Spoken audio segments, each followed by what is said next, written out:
공자가 죽어야 나라가 산다는 책이 있습니다. 이 책은 상명대학교 중어중문학과 교수인 김경일 교수가 쓴 글인데요.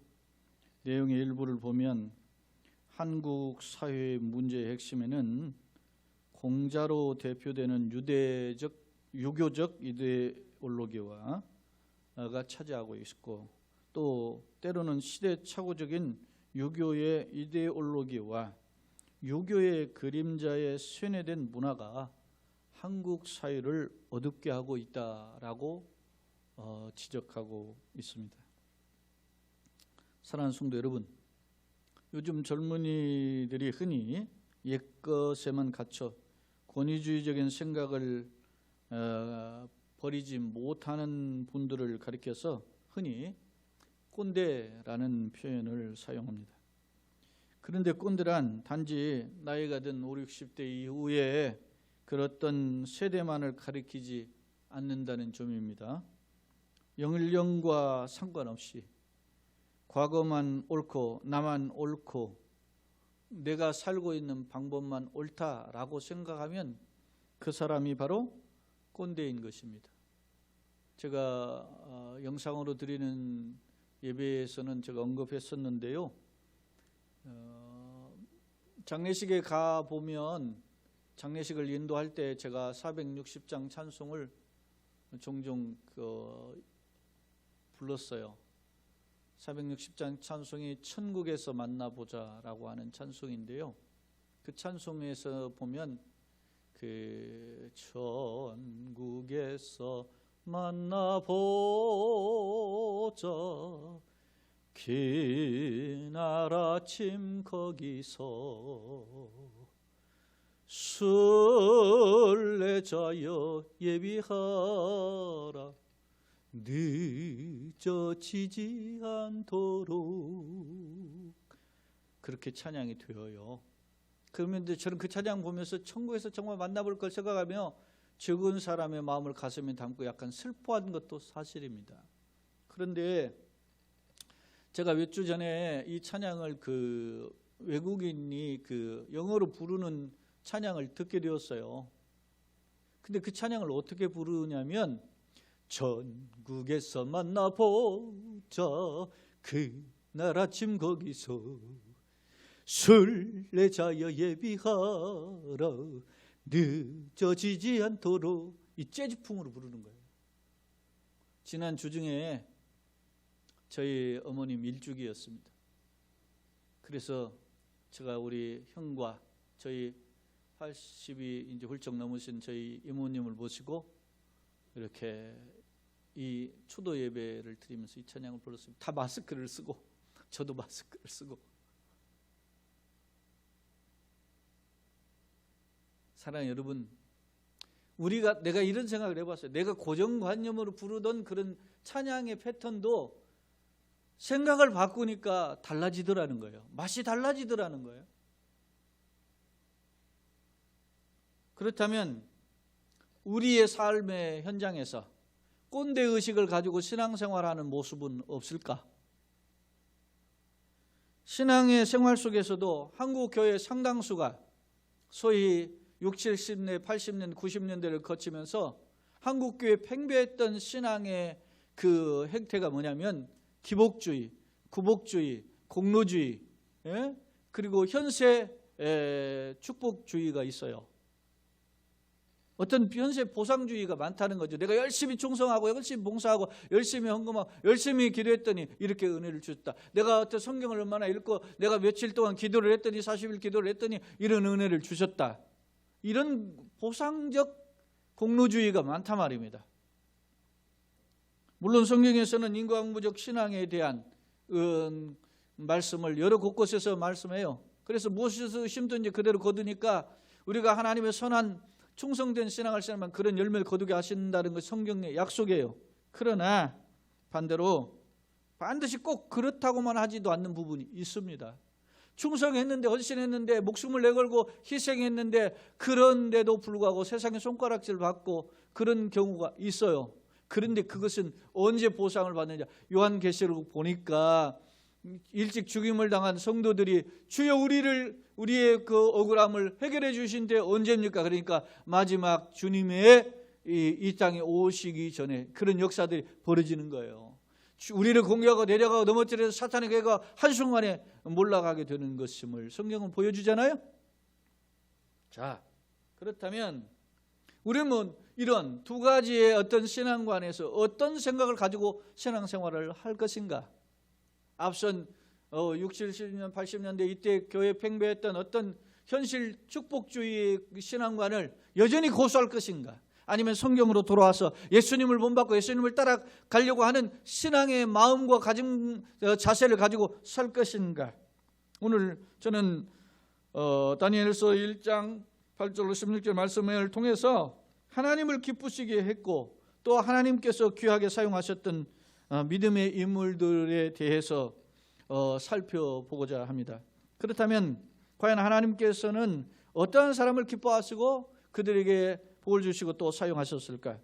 먼저 오늘 본문의 말씀을 살피기 전에 다니엘서 1장 1절로 4절을 보면 유다 왕 여호야김이 다스린 지 3년이 되는 해에 바벨론 왕 느부갓네살이 예루살렘에 이르러 성을 에워쌌다라고 이야기하고 2절에는 여호야김과 하나님의 전 그릇을 얼마를 그의 손에 넘기니까 그가 신할 땅으로 가져갔다라고 소개하고 있고 또 그가 하나님의 성전의 그릇뿐만 아니라 3절 4절에 보니까 왕족과 귀족 몇 사람과 흠이 없고 용모가 아름다운 지혜가 있는 그런 소년들을 데려갔다. 갈대아 우르로 끌고 갔다. 포로 잡아갔다는 말이죠.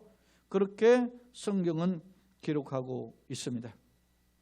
역사적으로 보면 여호야김 3년이라고 되어 있는데 이것은 이 시간적으로는 학자들은 608년 혹은 600기원전이죠. 609년 혹은 608년으로 봅니다. 이것은 어떤 시기였냐면 당시 바벨론은 신흥 국가였는데요. 이 느부갓네살이라고 여기 우리가 소개되어 있지만 이 느부갓네살의 아버지가 바벨론의 초대 왕인 나부포라살이에요. 근데 이 사람이 북쪽에 세계 최강의 국가였던 아시리아를 쳐들어가서 아시리아를 함락시켜요. 니느웨 성을 함락시키는데 그때 당시 아수르가 기울어가면서 마지막 몸부림치어 보려고 당대 그 9세대이지만은 그래도 세계 강국으로 있었던 애굽과 동맹을 맺어가지고 이 바벨론과 맞짱을 뜹니다. 그런데요, 그 바벨론과 맞짱을 뜨기 위해서 애굽과 아수르가 동맹을 맺었는데 그 동맹을 원하지 않고 그 동맹을 맺었던 길을 차단하려고 했던 사람이 유다의 최고의 선왕인 요시아예요. 요시아가 그 애굽의 바로 느고가 아수르와 동맹을 맺고 이제 메소포타미아를 향하는 길목을 가로막고 못 간다. 그렇게 하다가 전쟁하다 죽었는데 그게 무기또 전투인데 그 죽은 해가 기원전 609년이에요. 근데 그가 죽으니까 백성들이 그의 아들 여호아스라고 하는 넷째 아들을 왕에 옹립했는데 이 왕이 석 달이다가 외국으로 끌려가요. 왜? 너도 못 믿겠다 하고 끌고 간 거예요. 그리고 그의 둘째 형인 여호야김이라는 사람을 꼭두각시로 세워놓고 이제 애굽이 섭정을 하는 거예요. 그 여호야김이 동생 석 달 아버지 뒤를 이은 동생 그 여호아스 석 달 뒤이어서 왕이 되었는데 왕이 되어가지고 690기원전 608년경 정도로 보는데 그때부터 통치하다가 이제 완전히 바벨론의 신흥의 바벨론이 아수르를 몰락시킨 거예요. 아수르와 애굽의 연합군을 몰락시킨 때가 기원전 605년이에요. 이게 소위 갈그미스라고 하는 전투에서 이 바벨론의 군대가 아수르와 애굽의 연합군을 물리치거든요. 그 여세를 몰아가지고 애굽의 종로를 하면서 깝죽대던 유다 왕 여호야김까지 쳐들어온 거예요.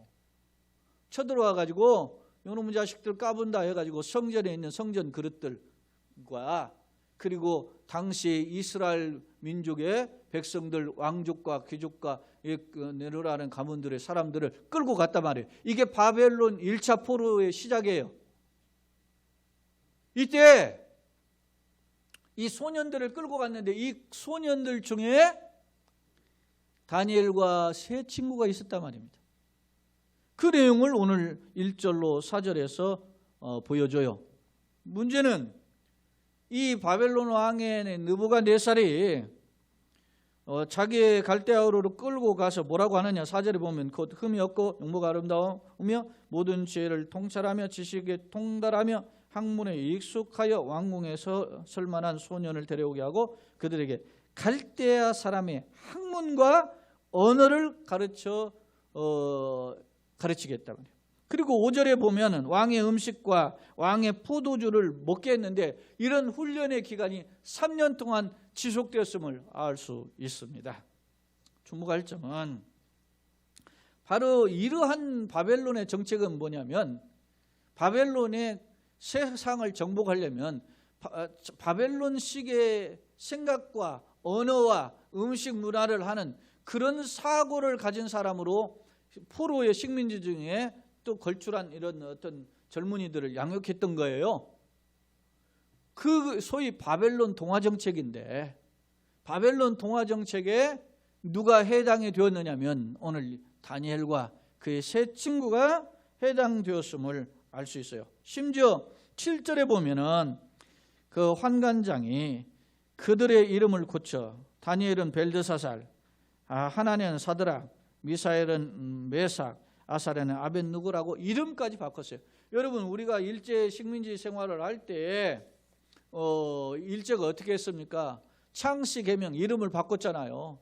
그리고 언어 말살 정책 해가지고 한국말 뭐 사용하지 못하게 하고 일본말만 사용하게. 예? 이런 해서 조선은 일본이다. 조선이 아니고 이제는 일본이다.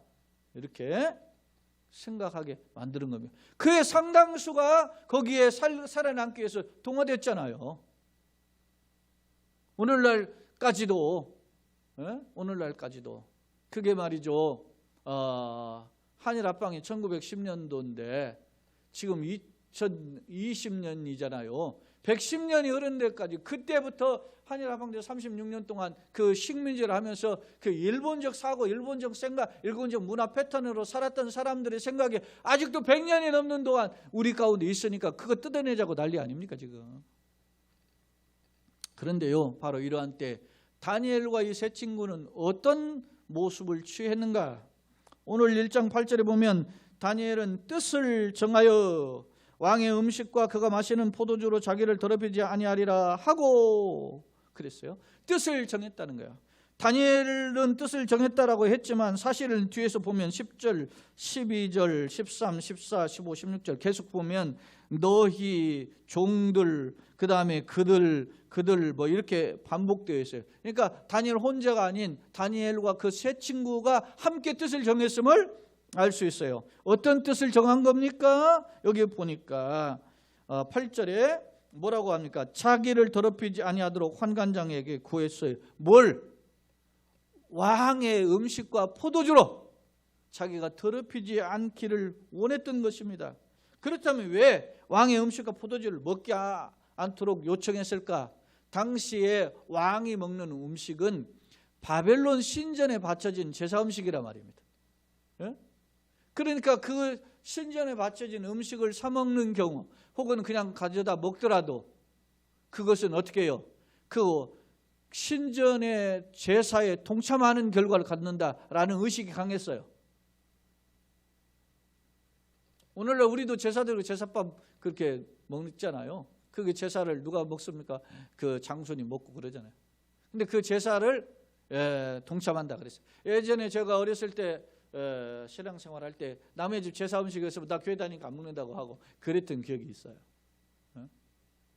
그때 말로 제사 음식은 맛있는 음식들이고 좋은 떡이 있고 다 그랬었는데, 왜냐? 제사 음식은 그 귀신에게 절한 거다 해가지고 안 먹었단 말입니다. 아마 적어도 다니엘과 세 친구가 적어도 그런 모습을 보이고 있어요. 이 모습은 무슨 뜻입니까? 결국은 내가 비록 포로에 끌려와 있고 지금 이방 땅에 끌려온 사람이지만 나는 하나님과의 일대일의 관계를 포기하지 않겠습니다 라고 하는 마음의 각오와 결단이에요. 학자들의 기록에 의하면 다니엘과 이 세 친구가 끌려갔을 때 그들의 나이가 적게는 15세, 10대 중후반이었다는, 많게는 10대 소년이에요. 청소년이에요. 여러분 10대라고 해봐야 15, 16세면 우리 나이로 고등부에 해당하는 거겠죠. 중등부 뭐 3학년이나 아니면 고등학생들 정도의 나이예요. 그때 이 다니엘과 세 친구는 뜻을 정했다라고 하는 점입니다. 사랑하는 성도 여러분, 그렇다면 무엇이 이 다니엘과 이 세 친구로 하여금 이런 뜻을 정하게 하였을까? 여러분 보세요. 다니엘의 이름이 뜻이 뭡니까? 다니엘, 심판하신다, 하나님이란 말. 하나님이 심판하신다는 그런 뜻을 가지고 있는데 다니엘의 이름을 우리가 보면은 7절에 보면 벨드사살로 바꿨잖아요. 벨드사살하는 벨은 그 당시에 바빌론의 신 벨이란 말이에요. 벨이여 생명을 보존하소서 이렇게 이름을 바꿔버렸어요. 그 다음에 하나냐는 하나냐, 야가 여호와 그런 뜻이 있잖아요. 하나님은 하나냐, 자비롭다 그런 뜻인데 이 사드락, 태양의 영감, 바벨론의 신이 달신도 있고 태양신도 있었단 말이에요. 태양의 영감 그런 뜻이고 미사엘, 엘이 이게 하나님이라는 뜻이잖아요. 엘이라는 게 하나님, 야가 여호와 그런 뜻인데 하나님 같은 분이 누구냐? 미가야, 여러분 선지자가 있었잖아요. 미가야, 여호와와 같은 분이 누구냐? 미가라는 것이 미가나 미사가 누구와 같은가 그런 뜻이에요. 누가 하나님과 같은가? 미사엘이. 그런데 메삭은 아쿠라는 신인데 아쿠와 같은 신과 같은 분이 어디냐? 이런 식으로 이름을 바꿨어요. 그리고 아사랴는 아사랴, 그러니까 야는 여호와잖아. 여호와께서 도신다. 아사는 돕는다 그런 뜻이거든요. 구원한다 그런 뜻이에요. 아사는. 그래서 이사가 구원하신다. 야가 여호와잖아요. 하나님 여호와만이 구원자시다 이런 뜻인데 아벳느고는 느고의 종이다 그런 뜻으로 바꿨어요. 철저하게 너희 것 버리고 너희 신앙 버리고 너희 하나님 버리고 바벨론의 신을 쫓아서 살아야 너가 살 수 있다. 여러분요, 포로에게는 두 가지 선택권이에요. 죽기를 각오하든지 살려면 철저히 포로와의 정책에 따라줘야 돼요. 그런 상황에서 오늘 다니엘과 이 세 친구는 어떻게 했습니까? 뜻을 정했다는 것입니다. 이방 신상에 절하지 않겠다는 것입니다. 이상 신상에 절한 그 제물로 나를 오염시키지 않겠다는 것입니다. 다시 말하면 내가 비록 나라에 연약해서 포로로 끌려왔지만 내가 가지고 있는 신앙의 정체성을 잃지 않겠습니다 라고 하는 각오와 결단이 있었다는 사실입니다. 사랑하는 여러분, 그럼 이런 각오와 결단을 하면 사탄이 그냥 놔둡니까? 악한 사자는 우는 사자처럼 두루 삼키를 찾잖아요. 그렇기 때문에 사탄은 거센 장애물을 통해서 거세게 핍박하고 포기하게 만든다는 겁니다. 그때 당시에 환관장, 모든 환관들을 통치하는 환관장이잖아요. 오늘날로 말하면 소위 말하면 비서실장과 같은 사람이에요. 그 사람이 말이지, 너네들이 말이지 그런 식으로 하면 너네 때문에 내 목숨이 위태롭다. 다니엘이 구해 환관장에게 우리가 이 왕의 이 진미 고기와 이 포도주를 마시지 않고 채식을 먹게 해주세요. 그러니까 야 이놈아, 너네들 그러다가 뭐 얼굴 초췌해지고 그러면 내가 너희들 책임지고 건강하고 잘 양육해서 3년 동안 양육하도록 왕의 명령을 받았는데 내가 왕의 명령을 이행하지 못한 결과가 되어서 내가 준엄하게 책망받는다. 내 생명이 위태롭다. 그러니까 다니엘이 거듭거듭 요청한 거예요. 그러자 하나님이 그 환관장과 그를 감독하는 관리의 마음을 녹이셔서 열흘 동안의 기간을 정해두고 시험할 수 있는 기회를 주었던 겁니다. 그런데 열흘 동안 지나보니까 결과가 어떻습니까? 오늘 14절에 보면 그가 그들의 말을 따라 열흘 동안 시험하더니 열흘 후에 15절에 그들의 얼굴이 더욱 어떻게? 아름답고 살이 더욱 윤택하여 왕의 음식을 먹는 다른 소년들보다 더 좋아 보였다. 그렇게 성경은 기록하고 있어요. 그래서 그가 감독하는 자가 그들에게 지정된 음식과 마실 포도주를 제하고 주지 않고 채식을 줬다라고 성경은 기록하고 있어요. 아니, 포로로 끌려간 사람이 포로의 나라의 사람에게 영향을 받아서 그쪽으로 동화되는 것이 보통 일반적인 상식인데, 오히려 이 사람이 그들에게 영향을 주어서 그들의 말을 따를 수 있도록, 어린 소년의 말을 따를 수 있도록 허용해 줬다는 것입니다. 그렇다면 도대체 무엇이 이 다니엘과 세 친구로 하여금 이렇게 하나님 앞에 뜻을 정하고 목숨 위태로운 상황, 장애물과 환경적 도전에도 불구하고 그런 결단할 수 있었는가? 제가 여러 번 그런 이야기를 거론했었는데요. 여러분 보세요. 이 사람들이 끌려갈 때 기원전 605년이라 그랬잖아요.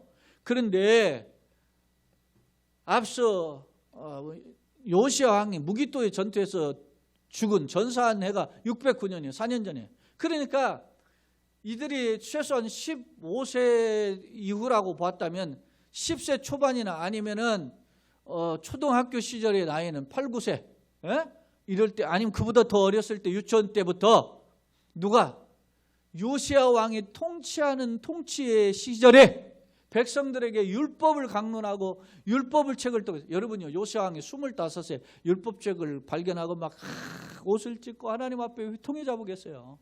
요시야 왕이 8살에 왕이 됐는데 25살에 뒤늦게 율법책을 발견하고 개혁을 단행하거든요.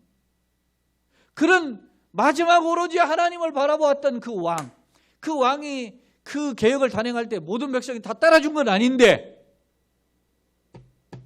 이 어린 다니엘과 3명의 친구들은 하나님을 경외하는 것을 국가 지도자들을 통해서 배웠다는 사실.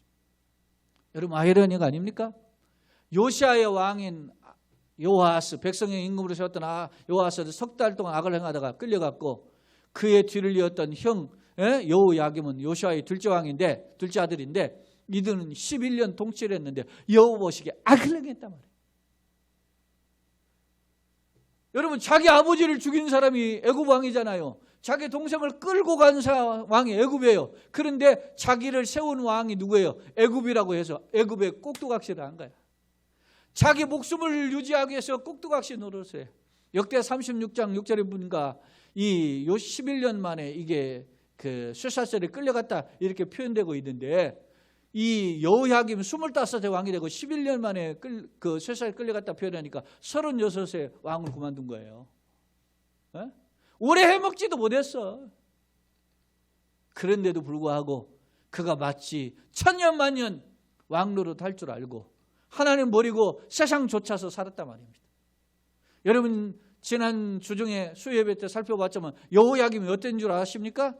왕궁을 크게 짓고 때려 부수고 다락방을 짓고 그랬더니 백성들에게 임금을 주지 않고 착취하면서 자기 왕궁을 크게 지었어요. 그렇게 아무리 크게 화려하게 지었지만 그는 어떻게 해요? 하나님의 준엄한 진노의 대상이 되었다는 거예요. 예레미야 22장 기록하고 있어요. 사랑하는 성도 여러분, 아이러니가 아닙니까? 왕은 살아보려고 자기의 권력을 크게 하려고 왕궁도 짓고 군사력도 준비하고, 그렇지만 결국 포로가 쇠사슬에 끌려갔고, 그런데 여러분 보세요. 이 쇠사슬에 끌려간 다니엘이 뜻을 정하고 하나님 앞에 하니까 어떤 결과를 했습니까? 얼굴이 윤택해지는, 건강이 회복되는, 건강이 더 좋아지는 역사가 있었어요? 그걸로 끝나지 않아요. 17절부터 21절에 보면은 그런 내용이 있어요. 하나님이 내 소년에게 학문을 주시고 모든 수적을 깨닫게 하시고 지혜를 주셨대. 지식과 지혜가 탁월해요. 다니엘은 그 중에 덧붙여서 꿈과 환상을 깨달아 아는 자로 만드셨어요. 그리고 왕이 어떻게 했느냐? 당대 그 바벨론 왕이 기한이 찼으므로 3년 만에 그들을 불렀는데, 왕 앞에 세웠는데, 환관이 형이 그들을 느부갓네살 왕으로 데리고 가니까 왕이 그들과 말해보고 이렇게 대화를 해보니까 그들이 어떻게 해요? 다니엘과 하나냐와 미사야와 아사랴와 같은 자가 없더라는 거예요. 끌고 온 놈들은 많은데 그 중에 이 이스라엘만 포로가 있겠어요? 뭐 애굽 포로도 있을 것이고 아수르 포로도 있을 것이고 아람의 포로도 있을 것이고 많이 있을 거란 말이에요. 그런데 그 중에서 탁월한 자가 이 다니엘과 세 친구였더라. 그래서 왕이 그들을 왕 앞에 세웠다 그랬어요. 그리고 20절, 왕이 그들에게 모든 일을 묻는 중에 그 지혜와 총명 온 나라 박수와 술격보다 10배나 나온 줄 알았더라. 왕이 감탄했다는 말이에요. 그런데 더 중요한 표현이 21절 다니엘은 고레스 왕 원년까지 있으니라 그렇게 기록하고 있어요. 다니엘이 고레스 왕 원년까지. 이 고레스 왕이 누구냐면 고레스 왕은 페르시아의 황제예요. 근데 이 페르시아의 황제가 자기의 장인인 다리오 왕의 장인이에요. 이 다리오는 누구냐면 메대의 왕이에요. 근데 메대와 연합군으로 당대 세계 최강인 어떻게 해요? 바벨론과 맞짱을 떠서 바벨론을 완전히 함락시킨 왕이 누구냐면 고레스예요. 여러분 보세요. 다니엘과 세 친구를 끌고 갔던 그 바벨론이라는 국가는 역사 속에 사라졌는데도 다니엘은 살아남았어요. 할렐루야. 고레스 왕 원년이 있었다. 여러분 고레스 왕 원년이 언제인 줄 아세요? 500기원전, 어떤 학자는 537년, 536년, 538년 이렇게 보는데 보통 536년으로 보면 536년으로 해석하면 이때가 언제냐면 이스라엘 민족이 바벨론 폴에서 70년 만에 돌아오게 왕이 조서를 내린 해예요. 바꿔 이야기하면 다니엘은 포로로 15살 이후에 이렇게 끌려갔는데 70년 동안 그 바벨론이나 메대 여러분 다리오 왕이 사적으로 넣는 사람이 누구예요? 다리오 왕 아닙니까? 다리오 왕 다니엘을 사적으로 던져놓은 게 이게 누구냐면 이 고레스의 장인이란 말이에요.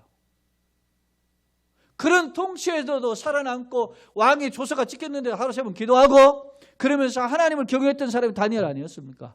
70년이 넘는 기간을 이방 땅에서 사는데 그 종로로 하지 않고 당대의 왕 다음에 최고 지도자로서 그가 통치자로서 살았다는 거예요. 사랑하는 성도 여러분, 하늘이 무너져도 솟아날 구멍이 있다는 말이 있습니다.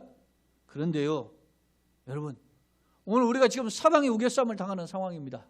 앞서 제가 이야기했잖아요. 우리가 교회를 아예 예배를 못 드리고 핍박을 한다면 우리가 강력히 저항을 해야 돼요.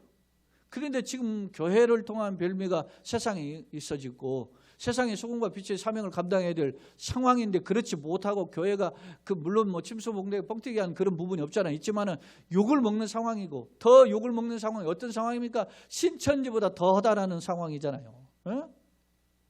그런 상황에 우리가 좀 더 절제하고 그 세상의 바이러스의 감염에 오염원이 되지 않게 해서 조심하는 겁니다. 그러기 위해서 우리가 영상 예배를 이렇게 드리는 거고 그렇게 현장에서 최소의 인원이 우리가 예배하면서 이렇게 하는 거란 말입니다. 그런 상황임을 기억하고 여러분요 우리가 그러면 우리가 비상한 각오 이럴수록 우리가 더 마음이 더 겸손하고 더 하나님을 찾고 의지하고 우리가 하나님을 경외하는 것을 일손이로 하는 그런 마음을 배우게 하여 주옵소서. 열정이 식어지지 않게 하여 주옵소서. 예배의 감격을 놓치지 않게 하여 주옵소서. 예배 열정을 회복하게 하여 주옵소서. 그래서 비록 가정에서 예배를 드리는 그런 주일 예배나 또 오예배나 또 수예배나 새벽 예배에 여러분요 비상한 각오를 가지고 참여해야 되는 줄로 믿습니다. 전에는 나하고 새벽 예배는 담을 쌓고 나하고 수예배는 담을 쌓고 그러더라도 여러분 영상으로 오니까 얼마나 좋아요. 지하철 이동하면서도 참여할 수 있는 거 아닙니까? 그렇다고 운전하다가 그것 쳐다보고 하면 불안하니 그냥 음성으로만 들어 그런 때는 화면보다는 집중하지 말고 그렇게 할 수 있는 기회가 우리에게 또 열린 거예요. 제한된 부분도 있지만 또 회복할 수 있는 기회도 열린 줄로 믿습니다. 제가 우리 어린이들 중고등부 아이들을 혹시 애들 학교도 가고 어디 가야 되는데 교회 혹시 그 감염 빌밀 제공할까 하는 조심스러움이 있어서 그 아이들이 있는 가정들을 다 제한한 거예요. 그리고 노예 성도들에게 배려했다는 것은 그만큼 간절함이 있는 거죠. 사랑하는 성도 여러분, 오늘 여러분이 어떤 마음으로 살아오셨습니까? 지금까지 50년, 60년, 70년, 80년 살아왔더라도 내 마음에 남은 생애가 혹은 1년이고 몇 달이 될지라도 몇십 년밖에 안 남았다로 내가 뜻을 정하고 살아가면 이전보다 더 귀한 하나님의 은혜의 친밀함 속에 살아갈 줄로 믿습니다. 그런 교회요 가정의 성도여야 돼야 돼요. 왜? 이번 코로나19가 우리를 다시 돌아보게 하시는 계기가 되기 때문에. 바라기는 다니엘과 세 친구의 그 어린 시절 결단이 그의 삶을 완전히 뒤바꿔 놓았고 그리고 승리하는 걸음 축복의 걸음으로 이끌린 바 되었음을 기억하고 우리 역시 하나님 앞에서 믿음의 길을 가고자 각오하고 결단하는 복된 결심이 있기를 예수님의 이름으로 축원합니다. 말씀을 정리해 보겠습니다. 오늘 우리 한국 교회의 상황은 매우 심각한 위기를 맞고 있습니다. 전 세계 이 코로나19의 상황이 7, 8개월이 넘는 시간 휩쓸고 있고, 우리나라도 이러한 것에 자유롭지 못하고, 특히 최근에는 교회로 인해서 감염이 확산되어 많은 사람들의 지탄의 대상이 된 상황에서 현장 예배가 꼭 집어 중단된 상황까지 와 있습니다. 그러나 우리가 이런 상황에서도 우리가 하나님 앞에서 1대1의 신앙, 겸손하고 하나님을 받고 찾고 구하지 못하는 것에 대한 회개와 함께 세상의 소금과 빛의 사명을 감당하지 못한 회개를 하고 다시 심기일전해서 하나님 앞에 바른 뜻을 정하고 하나님은 신앙 제일주의로, 그리고 하나님을 기쁘시게 하는 차원으로 살아가되 주님을 기쁘시게 세상을 기쁘게 하는 주님의 이 땅의 사명을 감당하는 그런 계기로 결단하는 그런 계기가 되기를 예수님의 이름으로 축원합니다. 비록 다니엘은 이름은 개명했지만, 벨드사살 개명했고 제 친구도 이름은 개명했고 그 환경적인 상황 속에 그 여러 도전을 받게 되었지만, 그러나 고난의 터널 속에서도 흔들리지 않고 하나님만을 바라보았음을 기억합니다. 청교도 신학교에는 말하기를 진정한 신앙이란 고난의 터널을 통과할 때 그 값진 결과를 갖게 된다, 그런 말을 했어요. 러시아의 세계적인 문학가였던 톨스토이 있죠? 그 사람은 이런 말을 했어요. 모든 사람은 인간이 변화해야 승리한다는 것을 알고 있지만 정작 자신이 변화되는 것을 원치 않는다 그랬어요. 여러분, 오늘 다니엘을 보면서 나도 뜻을 정하면 하나님의 은혜를 받게 느끼고 하나님의 쓰임 받겠구나, 하나님이 이끄시는 승리의 주인공이 될 수 있겠구나, 이런 생각을 하면서도 정작 결단하지 않는다면 그것은 어리석은 자가 될 것입니다. 바라기는 우리 형식적이고 처세술적이고 일본주의 중심의 신앙을 버렸고 내려놓고 이제는 심기일전에서 하나님을 기쁘시게 하는 뜻을 정하심으로 앞서가시고 동행하시고 우리를 승리케 하시는 하나님의 손에 붙들려 승리하는 축복의 성도들 되게 하시되, 영상에 참여하는 모든 성도들, 그리고 현장에서 하나님께 예배하며 준비하는 모든 성도들 되시기를 예수님의 이름으로 축원합니다. 아멘.